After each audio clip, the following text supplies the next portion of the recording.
Hey, thanks so much for having me today. I'm Paul Schneider from Domino. Since we got a small crowd, I'll go ahead and just share a little bit about myself too. I've been involved with training and instructional design since I was in grad school working on my doctorate, actually in psychology, because I liked computers and I hung out with a lot of education folks. That's what we did. And then distance learning was just starting to come about. So all these cool things we're doing now, there were versions of it. And in some cases, it was better than our versions we had for many years, and then eventually caught up and got better. But all fun. And I started working for an LMS company soon after, GeoLearning, which some of you may have heard from before, but that eventually got purchased by SumTotal. And along the way, I also continued to partnership with Domino. And we were a big reseller of Domino and the authoring system they provided, learning content management system, as they called it at that time. And then I left SumTotal to go work with Domino directly. And so Domino is a cloud-based collaborative authoring solution. And I thought I would just share a little bit about it. I'm going to share my screen and get to that button here. Oh, host has to enable it for me.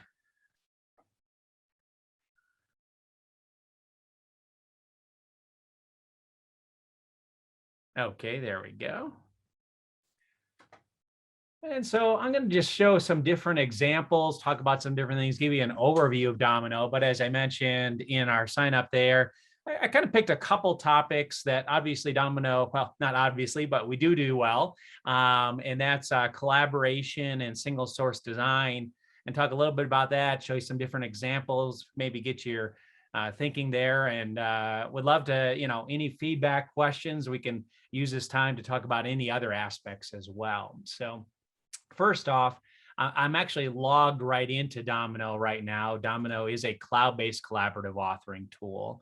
And sometimes in the past, people thought of cloud as, well, cloud means you can't do a lot of the things I could do in the desktop. And if you go back in time enough, that's actually true. But as you might imagine, from all the cloud software you use today, which it seems like most of the software we are using cloud, except in the e-learning world, there's still a lot of folks stuck on desktop solutions there. But in the terms of cloud, you can often find that the cloud solutions have more capabilities than many of the desktop, or very similar, or there's, desktop might have one capability, but the cloud has several that it does or doesn't have there. And of course, being in the cloud, you're going to be able to have things that the desktop will struggle with, or at least to have some kind of cloud component to have some facsimile of those capabilities too. So what I'm going to share out first here, whoops, we'll go ahead and I'm going to grab a link here. I just copy that and paste that right in. As one of the other great things about Domino too, and the cloud solution, is I can easily just publish and share a link. One of the things I've done in preparation for this, and also with the idea of single source, is with Domino, we had some customers that said, hey, we still do instructor-led training out there. And but the problem is our instructors either don't pay attention to us when we send out an update for their PowerPoints, or they make creative changes that sometimes we wish everyone had, or sometimes we wish they didn't do. And so we want to have a little bit more control over this and make it better for everyone. So one of the things that we did, among many other things as Domino, is we created what we call a new theme, and we call this the instructor-led presentation theme. So literally, I have something that looks like a PowerPoint presentation mode. In fact, it even has speaker notes over here, and I can put them over on my other screen so y'all wouldn't see it there and help me along. And if I had a clicker and we were in the classroom, I could be clicking through this. I'll be using my arrow keys, but this allows me to go ahead and use that and centralize that location. But it's also great to, just like any presentation, to keep you on track. So I'll jump back and forth between this and actually show some live things too. First off, what is Domino? It is a cloud-based solution, but We do have some government clients, and usually at this point, it's government. Pretty much corporate is fine with the cloud there as long as you're following the security agreements. But some of the government clients need to have it behind the firewall, so that is an option for an enterprise client there. But it really provides a full featured system. So not just all the authoring capabilities you would expect out of there, but also the collaboration and sharing and reuse, which we'll talk a bit about. These are just some of our clients there. Most of those are enterprise clients. And when I mean enterprise, they usually have anywhere from 30 to several hundred authors all working together in system and collaborating. Of course, we also have customers that just have one author and taking advantage of the collaboration. Because even if you're a team of one, you're probably still working with folks to review things too. And of course, we won lots of different awards: best authoring, best software sim, best LCMS, a number of different years too. And so when I think of Domino, it's really kind of a 3 pillars. It's that authoring, browser-based. So, you don't have to install Windows on your Mac to go ahead and use it. We even have folks out there using Chromebooks and developing content, or I've run into a few even using Linux, on there too. But mainly the Mac and Windows there. And it does allow you to adapt the interface. So it's really designed for beginners to come up and running easily, but then the experts to have, the more complex things like variables and whatnot. We also have publishing. Of course, you can do the traditional, like everyone else, publish a SCORM package, load it right in the system. But we also have some add-ons that make it a little bit easier. If your LMS supports something called PENS, it's an e-learning standard that's been around forever, stands for Package Exchange Notification. It'll send a notification off the LMS. The LMS will go, great, hello, you got a package, and grab it automatically and upload it. So that's a nice time saver. Or especially for large organizations, we actually have an add-on option called Convey, where if you're updating and publishing a projects all the time, a lot of them, that the actual act of downloading it and uploading it and replacing it or adding it, that can take up a lot of time. It adds up over time. And so we have a distribution tool called Convey, where you can literally put a pointer into the LMS SCORM package, but it's not a full package, like 200K, hit publish, and then boom, it's there. If you want to do an update, just hit publish. You don't have to touch the LMS. So it's a huge, huge time saver. And if you have additional extra people that have to approve different things there, that you can get around with this too, and it's still okay, of course. That's another big time saver there. And of course, the last thing, and we're going to talk more about this right away, is collaboration. When I mean collaboration, I mean as authors, we could all be working together, but then as your subject matter experts coming in, it's all part of that integrated system. It's not any add-on tools that work with it or anything like that too. And again, it's all about maximizing that, which includes reuse, which is one of my pet peeve terms. I see reuse out in marketing, and what they usually are saying is, hey, we have a central repository where you can copy things from. And of course, we have that. But when I say reuse, I mean literally it's in multiple locations. You update once and it updates everywhere. So you don't have to recopy. Just a little bit more about Domino. What that means is, so Domino is very unique in the market. I don't know of any other solution out there that does this. Is same login, same interface. You can design content like we're looking at a traditional look and feel, drag drop, just like Storyline only is. So like on a mobile device, it just shrinks to fit, or PowerPoint is, layering, all those types of capabilities there. Or you can do a true responsive, where it changes and adjusts based on the screen width, just like any modern website out there. But again, you aren't using a completely different product, completely different interface, and 99% of the capabilities are across whatever you use there. So again, you don't lose anything. Sometimes I hear people think, oh yeah, responsive, it's good for presenting information. And if that's what you really believe, then you're just using the wrong tool. That is nothing to do with reality. It really can be as complex as any course that you've built out there if the tool supports it.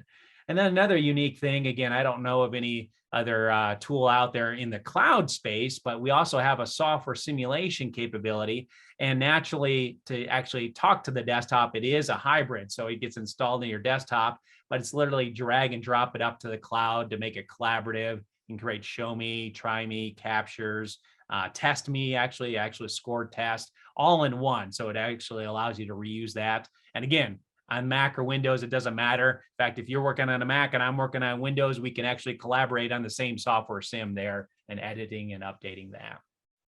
This is what the screen looks like. And in fact, this is a Claro screen, fixed pixel. And so if I pop back over here, we can have kind of a structured view or a thumbnail view of it. And as you're looking at different pages in that's where it has that fixed pixel, the sizing locations. I drag and drop and move it around the screen. That is, fixed size on there. I really don't want to go ahead and have that movement. So we'll undo my movement there, put it back. But again, that's like a lot of the traditional tools you might have worked with in the past there. In addition, in the same interface, and you look at this like, wow, it looks identical, is a fully responsive option. But here, the page is a structured page. You don't drag and drop and put it there. It's part of a structure of rows and collect or groups and items there, sections, and they automatically change and adjust based on the screen width. So if you're looking at, let's just pull up an example here. Yeah, we'll look at that one in a little bit here. Let's pull up a new one here. Oh, here, I got my little shortcut. And yeah, this is a good one just to easily see it quickly. So again, this kind of looks like a traditional course. Again, we have a lot of options there, but in this case, it is fully responsive. So when I shrink it, the text isn't shrinking, it's wrapping. That image is getting smaller, but all of a sudden it changes and that's wrapping it over. These items are staying together, the title, the graphic, and the text, because they're grouped together and it makes sense, but they become stacks. So all sorts of different things will change and adjust in your course based on that or resolution. I mean, even things like this where you might have a tab control, and then when it gets smaller, it's going to automatically turn into an accordion menu. So that's that true responsive approach. But again, all the same capabilities. There are a few unique differences. So for example, if you want to move from an XY coordinate to another XY coordinate, that's an option available in Claro, but we don't have really XY coordinates as in Flow. However, you have a different jump is where you could scroll down to or jump down to an element, or as you're scrolling, having animation effects coming in and out for that based on scrolling, which obviously wouldn't make a sense for the other one. And then of course, Capture is that desktop hybrid. Literally, you just click on the screen. I love it because, when I've used Camtasia a lot in the past, great tool. I love that tool too. But when you do a software sim there, you need to know what you're doing because it's recording a video and it's timed on there. And if you're going to have audio, ideally, you need to be saying exactly what you want to say and have thought that out. With Capture, when you're capturing it, you can be like, hey, say whatever you want because it's not recording audio right that. And if you make a decision and you're like, I'm not sure what to do, you could go look it up and everything else, come back to it, then do the next click, because it's actually doing an animation of that show me based on the clicks and where you brought in. And it's super easy to change and adjust individual screenshots. And if you do audio, you record it for each little step. So even I can actually be sounding really good for 5 seconds or 10 seconds, where if I try to do it for a minute, then I'm going to have a lot of bad idioms that I'll squeeze in there. So makes it very easy to drag and drop it right up to the page and then turn it into a show me, try me, or guide me. Because it's integrated, you could even have a button where the learner can go ahead and switch it to different types if you want to allow them. And we do that for our own training and put all that in. And then, of course, the last is, publish it out. I mentioned, the convey. That's a really handy way to go ahead and publish it out. We have some other unique features in the publishing area. We're the only solution on the market, at least that I'm aware of, that allows you to have a SCORM package that at the same time sends XAPI data. So if you ever like, hey, I want to do XAPI, but we still need to have the LMS as a SCORM. Well, with Domino, you don't have to worry about that. You can actually do both at the same time. There's a lot of automatic statements. We're really one of the only tools out there that does that too, where all you have to do is use the tool and then it's sending out a plethora of additional information above and beyond. Hey, I went to a page, and the test questions that are already sent through SCORM data there too. And sometimes we've also done mass conversions for folks, which we're in several projects doing now. So if you are working with a large group and they have a whole bunch of content at Connexa or FrameMaker or some proprietary system, we can assist there and do mass conversions and turn it into editable Domino content there. I'm going to just stop for a moment, see if there's any questions on anything I asked thus far or share this far, but jump right into talking about collaboration and what that means to me. Because when I think of instructional design, I mean, I've worked with teams primarily in my history and had teams that I managed. And I always thought that, you're better together than you are individually from whatever you produce, even if it's just having folks go ahead and review content. So I've always been a big proponent of collaboration. But before we jump into that, I'll just pause. Any questions or any other items you want me to mention on further? I know Scott asked in the chat, what's the advantage of Claro over Flow? But then you went over Claro and Flow. So I don't know, Scott, if you still have that same question. The one item that I heard that Claro can do that Flow cannot is move an XY, move something from one XY coordinate to another, to a specific XY coordinate. What other things does Claro do that Flow cannot? Yeah, so that's a great question. I'll kind of share on that. So one of the things is when we provide the training, so we built all our own training material and our training guides in our own tool. We have the flexible. I'll show you some of that actually. And when we talk about single sourcing, but we actually start out with Claro. And one of the advantages, if people have used only one thing that's related to learning in any way whatsoever, it's PowerPoint. And so it is a familiar environment from that perspective in the way it works and drag and drop it. So that's one advantage there. The other advantage is if just a mindset. If you've been working for 10, 15, 5 years in a fixed pixel design, wrapping your head around how responsive works is probably going to be your biggest challenge because the way a responsive page works, it's very different than you thought of. You're used to layering things on top of each other and hiding and showing different things. And you have ways of doing similar things in responsive, but it's very different. So I'd say those are the two biggest differences. Some advantage would be like, hey, I got a bunch of PowerPoints, and honestly, I hate just converting PowerPoints and turning into learning. But the reality is sometimes that's all the resources an organization has available or time for that particular part of learning. And so one of the capabilities in Domino is you can import a PowerPoint. And because PowerPoint is a fixed pixel design, it will turn it into Claro. So you can go ahead and do that. But in terms of like actions and triggers, they're all about the same between the two. There's some that just wouldn't make sense because in Claro, you do have fixed coordinates. Hence, that's why you have an action to move to different coordinates. But in Flow, you don't have any fixed coordinates. As you imagine, the page changes and adjusts. So that wouldn't make any sense to have that type of capability. But it would make sense to, for example, when you're scrolling down a page, to have things fly in or disappear, or have an action when you click on something to scroll down automatically to some other page. But really, that would be the big difference that you would see between the two, which isn't that much. Does that help? It sure does. Thank you. You're welcome. I said, and I did mention this before, but it's worth mentioning again. A lot of times people think, oh, well, I go to responsive or I don't go to responsive because, oh, I can't have variables. I can't have interactivity. I can't click on the letter L and have it do 20 things. That's because the tool you're doing it is very, very limited. I can't design. I only have like a block. Well, that's, again, the tool on there. There's a lot of flexibility. And in fact, there's a lot of different design choices in responsive that you simply can't do in fixed pixel. But likewise, some designs you might do in fixed pixel just don't make sense in responsive. And I think when people switch between the two, one of the things they get kind of stuck in, they're like, okay, I'm trying to fix a fixed pixel design into my responsive mode and make it into a page that's only this tall or whatever. And that's probably the hardest thing for people to let go and expand beyond that, because then you really open up your capabilities.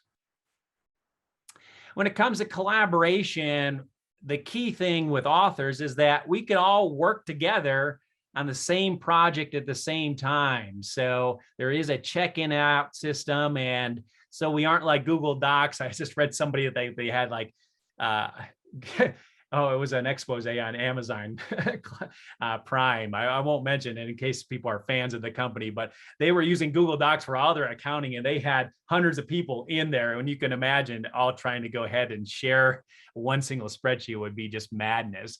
But from a collaboration standpoint, the way we set it up is you can check in and out individual pages. And so when I'm working on this particular page, we'll just come over here and work on this page.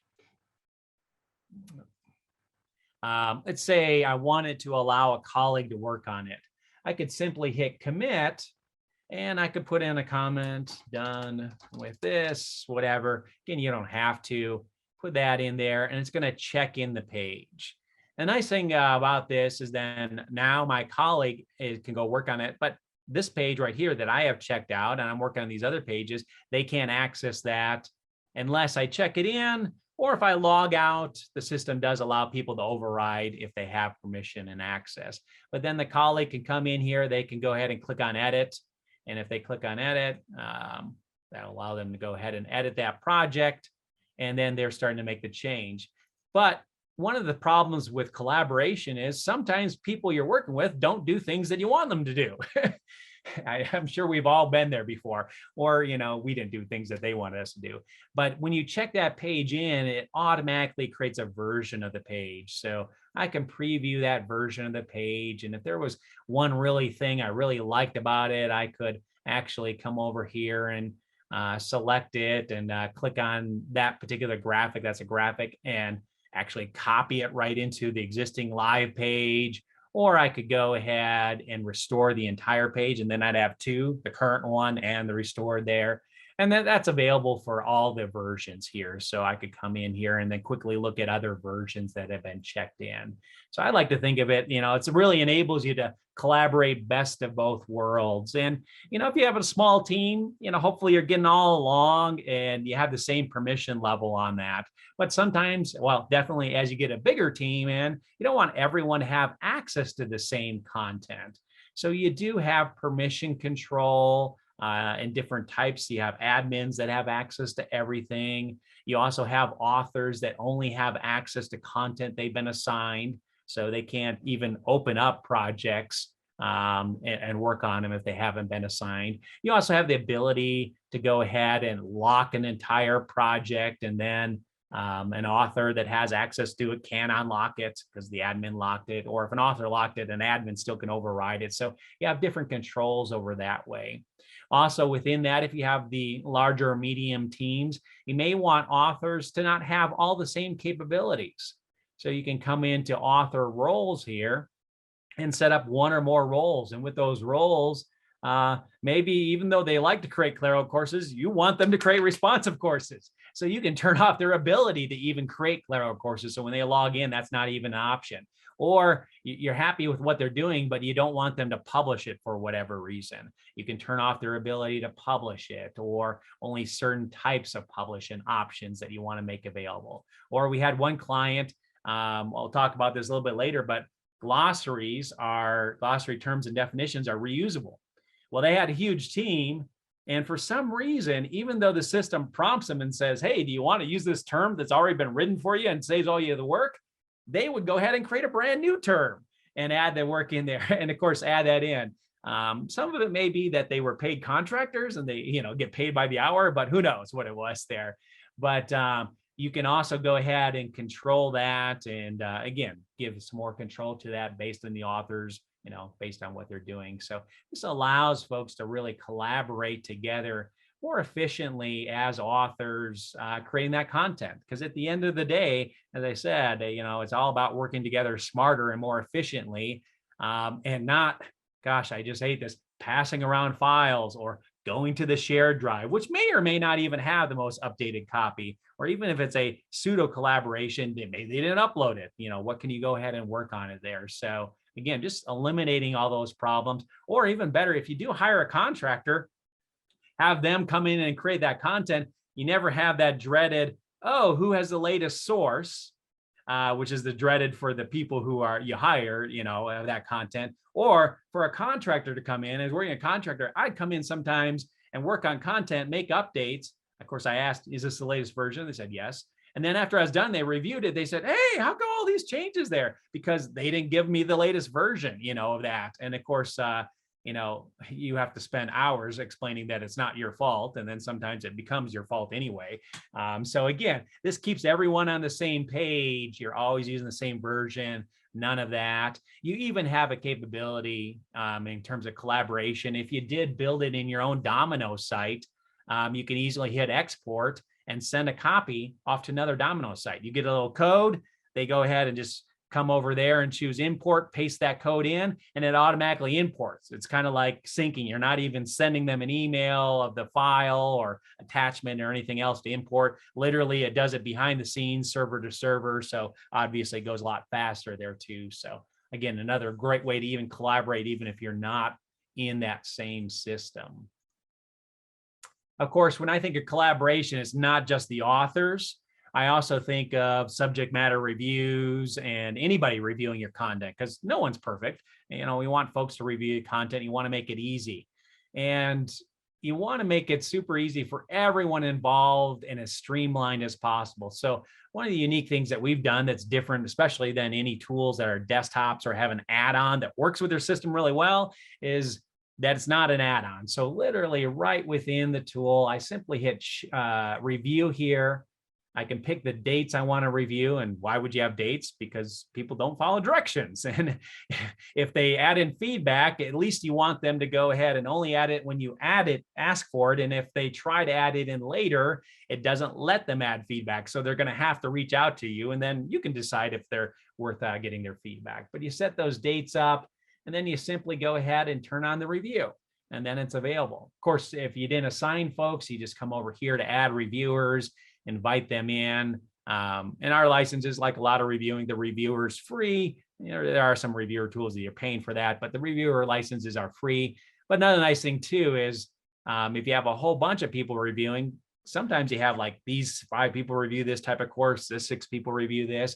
You can set that up as different teams, and then just filter off by that, assign them. And if, Jessica's on vacation, I don't have to assign her, and then just go ahead and send that notification right over to them. They have a specialized login that when they come into the system, they're going to see what we call the review portal, and they'll log in. They won't see anything that you see there. They can't change anything. They're going to see the things they're assigned. They're going to only be able to comment on what they're assigned here.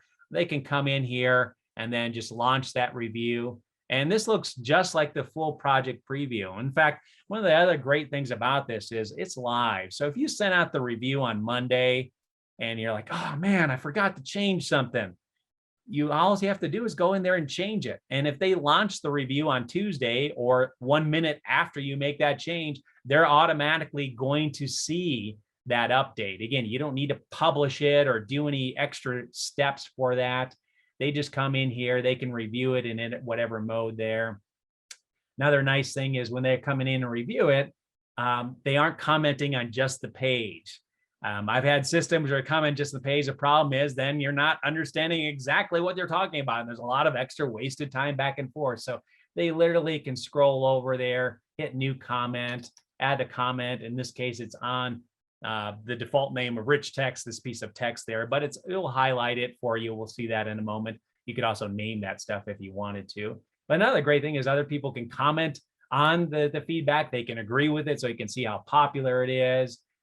When they're looking at these comments too, they could actually just go ahead and see just the comments associated with this particular element. Or this is the thing that I love about accessibility is that, hey, one, you should be trying to, as much as possible, bring this into the normal workflow. If you're curious as to what the accessibility was for that particular item, click on the accessibility icon, and it's going to let you know, was it focusable? Was there any screen reader text? And you could add a comment, and it's going to automatically mark it as an accessibility comment. So the author knows, oh yeah, this is about accessibility. There was a problem there. So again, just other ways to help you out. And of course, as they're moving through the pages there, again, all those notes tie to it automatically. And if you hit end my review, it'll send an automatic summary of everything they wrote to all the authors, so they see that. And then whether you're an author or a reviewer, you can also come in and see a full report of all the notes. So you can see all the different notes out here that have been in there. You can filter out by all sorts of different things, types, who entered those notes, mass change them. Hey, anything from Stephanie is high priority. You can mass change that or whatever you want there.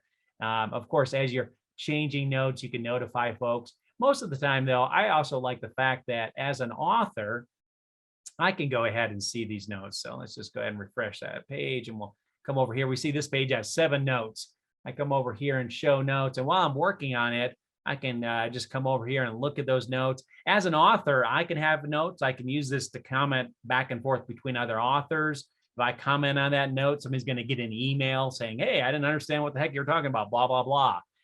Or I could come over here and say, oh, let's go ahead and show this element. And then it's going to highlight, oh, yeah, it's about this piece of text right here in case that wasn't clear on there. And I can come in here and make my change, resolve it, mark it as completed, deleted, whatever I want my note, notify them. They're going to get those automatic emails. And then that note disappears from my quote unquote to-do list. It's still always in the system there, just filtered under a completed or a different status that you can go ahead and take a look at.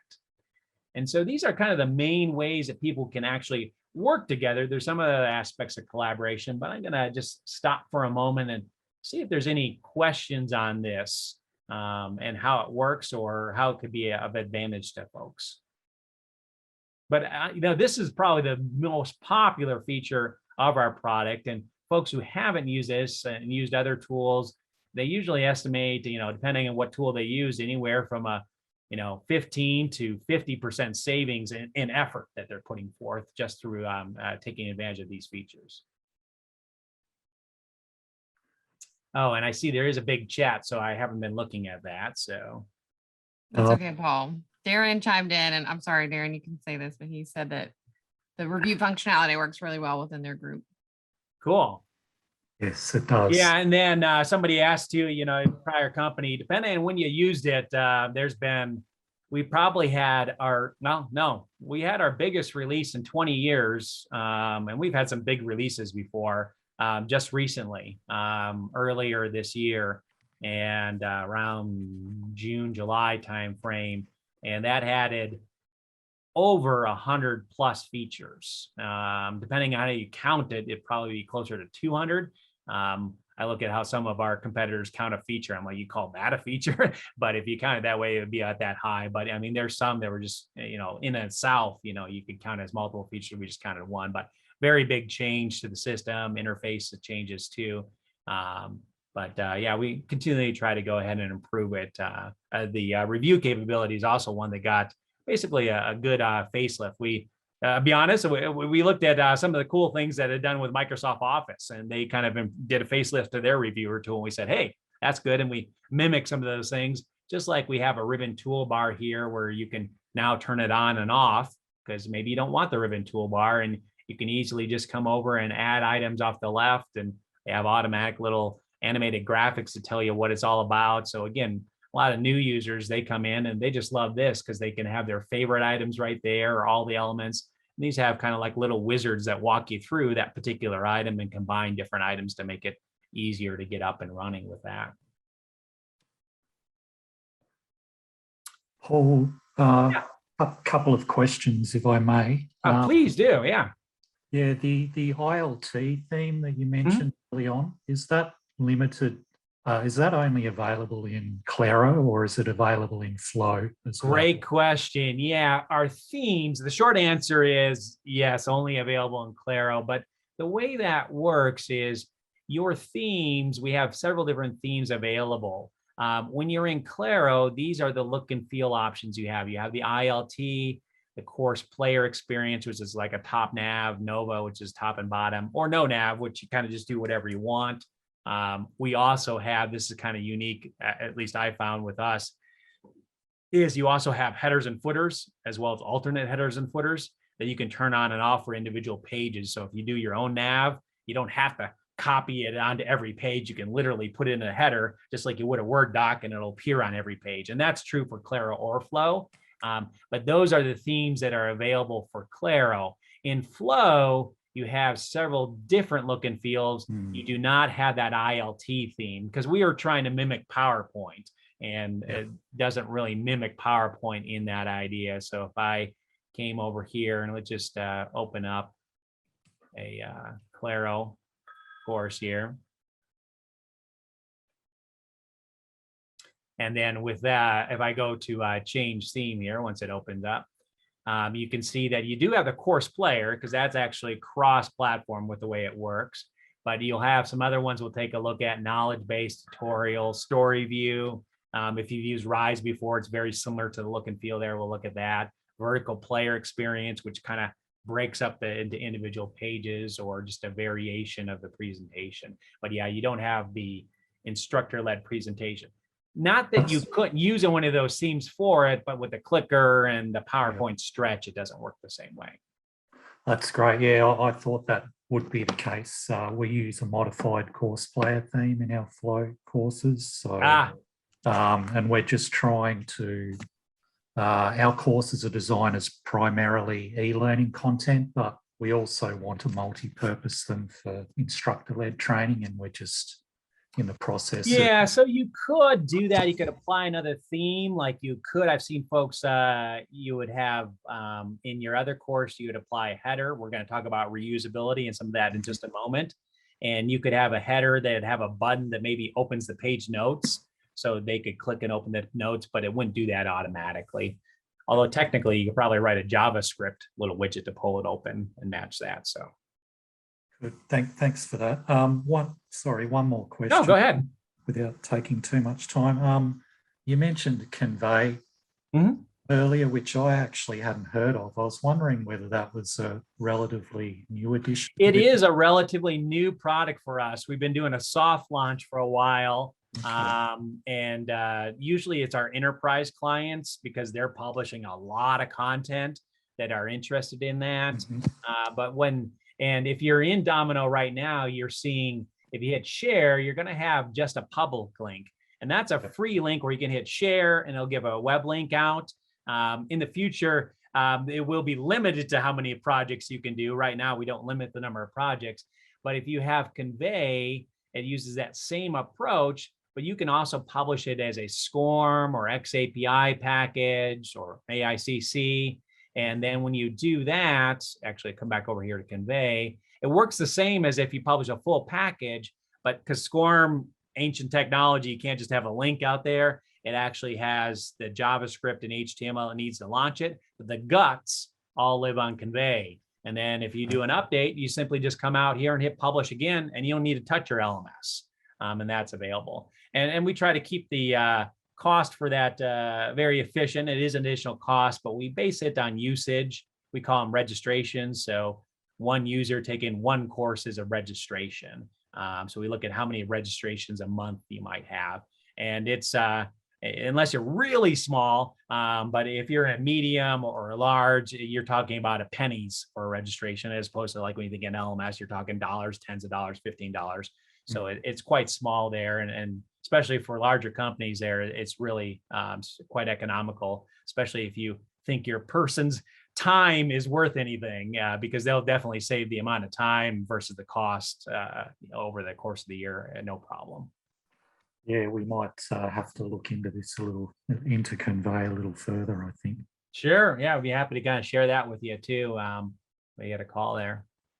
Okay, thanks. You're welcome. And so the other thing we mentioned you can set up users, but again, you have control of your users out here. So you come right over here to users, and in your small teams, it's really control of your reviewers, which this is a reviewer right here. You can deactivate them, invite other folks in, assign them to different projects. If you do have a medium-sized team, you might have authors where you can assign them, you can deactivate them. The licensing is based on active users. So, I mean, if you want to turn on and off a user 3 times a day to invite someone else in, you could do that. But it's really designed with the idea that, hey, if somebody leaves or, they're only working with me on a project as an author for a few months and you really need to control those costs, that's something you can do.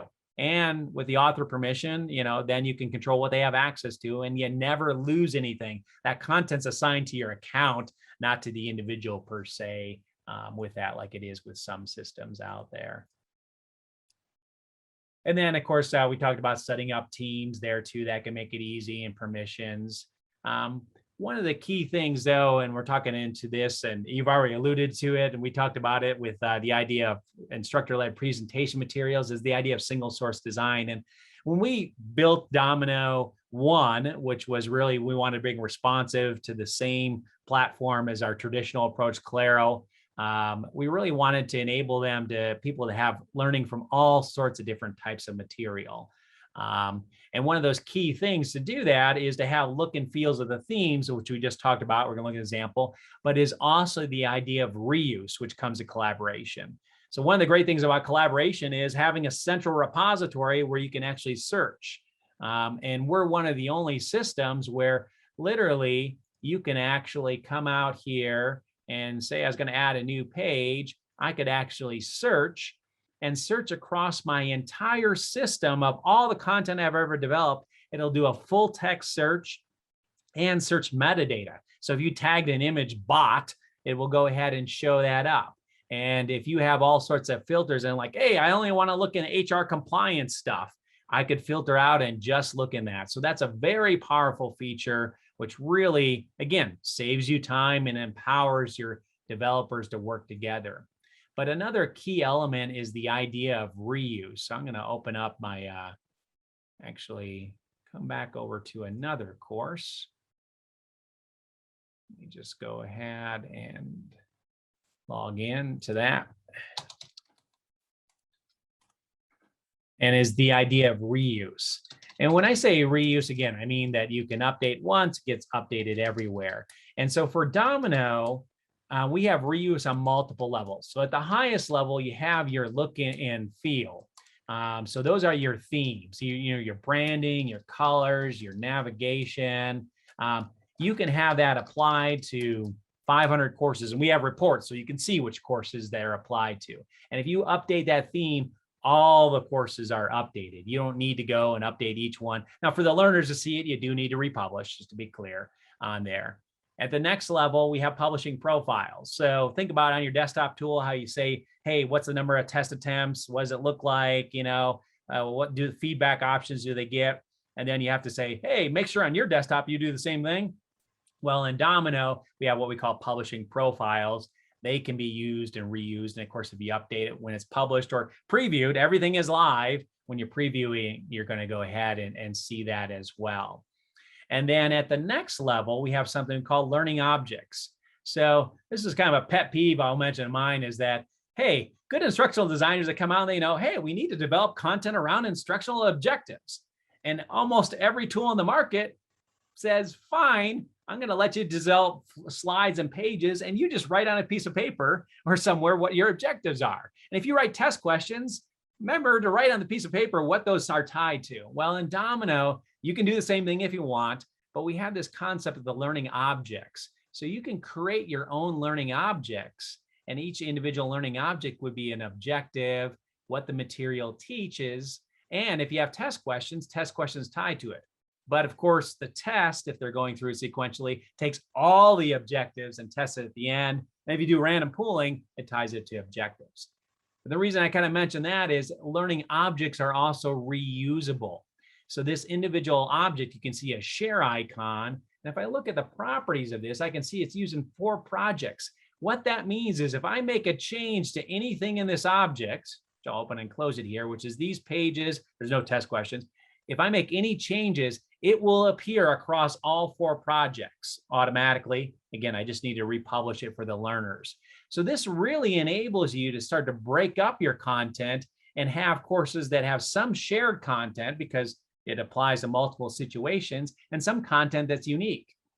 And even within that, even though these are shared content objects, you can have a very different look and feel, a different theme applied to it, et cetera, to have that instance like, hey, that's the instructor-led version, that's the e-learning version. And in one version, you could have the test questions turned off and the other one turned on because there are on-off choices. So you have a lot of flexibility in creating that reuse. And then, of course, reuse even extends further down to all the media. So like when you come to your media library, any assets that are in there can be used across multiple instances. So I'm just going to grab one here. I don't know if it's used multiple cases. No, it's not. What we see right here is used one time, but if you use 6 or 7 times, I could see that. If I chose action replace, it would update everywhere. Same thing for attached PDFs, all the way down to glossary terms. Or if you happen to be in academia or in a regulated industry where you have to have footnotes and citations, that's actually built into the system. So you don't have to do the formatting, but the references are also reusable. And let's take a look at, I'm going to just show you an example I put together. So let's see. Yeah, so we'll start out with this one. So this is actually a portion of our training course about our material. And we're using what's called the story view theme here. It's got a table of contents set up. I mean, you're probably familiar with that type of design. Table of contents over here. I have the content, scroll down. See, this is a interactive widget showing timeline. Also a link to download assets in it there. I could go ahead and click on the next down here, pop over in this, learn some more material. Built right into it is a software simulation. I could go ahead and watch the show me. I could do it full screen if I wanted to, even download a PDF job aid. All that was done automatically. The author didn't have to do extra. Or, you know what? I don't like show me. It's too fast. I like the guide me. I can go ahead. The author said, hey, make that available so I can see that step-by-step guide me. Again, these are things that you can design. This is that look and feel of that. And then you can see I have a content object introduction because, hey, this is a training guide. It's coming down introduction. Well, what happens when you go get trained? Later on, you forget things, or at least if you're like most people, you forget things. So you want to be able to look up and find it. And what do you not do is you don't go back to the training guide and look it up because it's kind of a pain. It's designed to be sequential. And you could find it in here. You could make a search available for that. But some materials like the introduction really don't apply. Well, what I did here is in this course, I used our searchable knowledge base theme.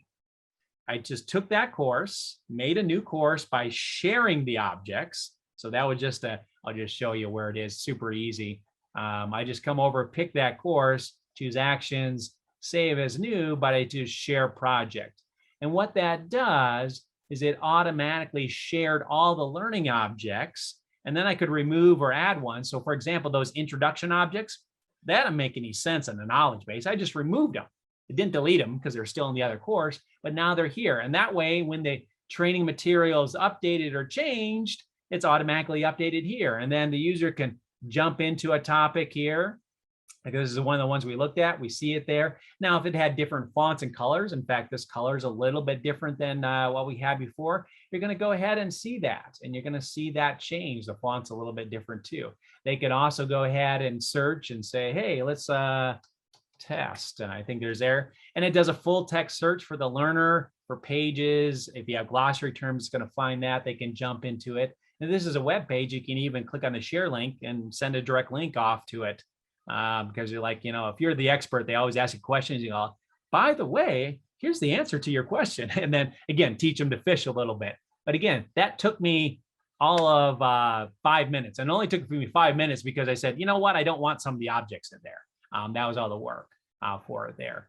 You could also design another completely look and feel. Again, same thing here. In fact, this took me even less because I took the knowledge base one, and in 1 minute I had this. And this is our tutorial theme. So it's actually taking each objective, takes the title, which is metadata, takes the description that you wrote for it, if you did write any, and if you put in a hero image, automatically turns it into a tile. And so I can come over here and look at these things. It's a great way for them to learn. And come in here, I'm going to see those individual pieces. Again, there's that text with that information there. Create a new Claro project. Again, that same thing. Again, I didn't change this color of this button. It was using a theme color. The theme automatically changed that. So again, things will change automatically. And just to give you a taste of how powerful that theme is, I took the story view theme. I uploaded a font, which you can embed multiple fonts right into there. That's built in. And then I hit start here. And so again, this is the look and feel. It's interesting. I'll leave it at that. I put it in for dramatic purposes, not as a good instructional design. Probably horrible WCAG compliance with the contrast there. But again, you can see that. And again, I didn't do anything other than apply a different theme to a shared object. And again, these are all shared and reused. So if anybody comes in here and updates the learning object, it'll get changed across all instances. And, when you start to think about this, I find that our customers accidentally save time by reusing images and some other things. If you do a little bit of planning, like one of our customers, they actually planned it out, and they estimate that in their development time for all their projects, they have saved 25% of every project is just gone in terms of effort because of their reuse and the way they do it. And they develop large libraries. They're a nonprofit society to go ahead and provide all those courses and compliance courses out there that people need to take. So, but again, with a little forethought, you can really take advantage of that, or, do like I was just mentioning there, having like instructor-led version, e-learning version, turning on and off different things.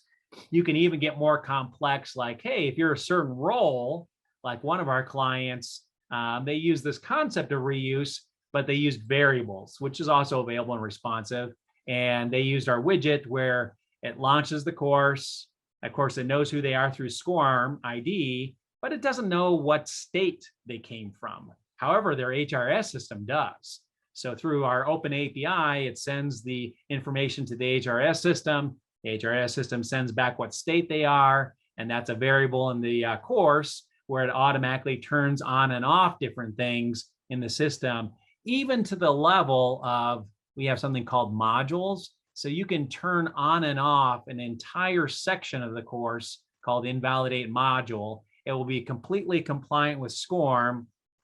And I could take the same course, have a completely different test or two tests as my overall. And then when you take it, you only have one because you picked a different role, and it will score properly. I haven't seen any other tool out there that does that, except maybe Lectora, because it's so configurable on the back end. But that would actually score and not just send a 0, and you have to just know that they took the right stuff. So again, a lot of flexibility and power as you start to think about it. And I'll be honest, a lot of our customers, they've been with us for a while, and it's in the 3rd year sometimes, or 4th year, like, wow, I could do this. We have a customer who's been for 12 years, and they're just starting to get into adaptive and do some of those things now, and then just seeing the possibilities. Any questions on anything else I discovered or shared with you, rather? And any other items that you've been thinking about in terms of reusability or single sourcing, or concepts that you'd like to share, or thoughts? I just want to say that's really cool, Paul, about turning off the whole module with the API. I've never heard of that. Not that I have it use for is that, but pretty that's cool. And it's pretty, you had to have, in that case, they had to have an API on the other one so they could send in information and return it.